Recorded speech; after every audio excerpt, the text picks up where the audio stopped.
Hello mga mare, for today's video, kukuha tayo ng mga bulaklak ng kalabasa. Dahil nga itong sunod-sunod na araw ay panemumura nakshuta. Sino brano danong denta naman ko.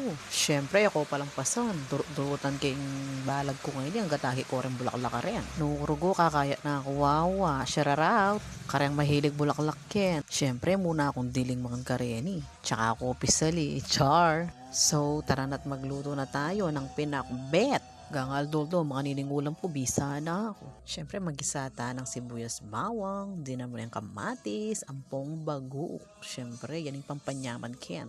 Tsaka tayo bulugan buntok hito, itang 98 years na kayang rep. Nakshuta, kanyama na kanyan, with matching suksuk. Siyempre, dinantani ang danum. Tsaka may pakagogo.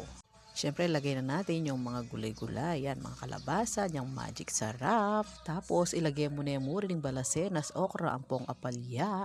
Tsaka may pakagugukin. Ay, sarap. Tamis, char. Tsaka tanaw ilagay rin bulaklak kapyang wako nang din ang pong tita kabilbiluna. O diba, tinyang buntok hito, kanyaman na kanya. Kapapin bukal-bukal yakin, ay rugo, kanyaman maranop na ako. Chararaut, o diba, kanyaman yung ulaming yene.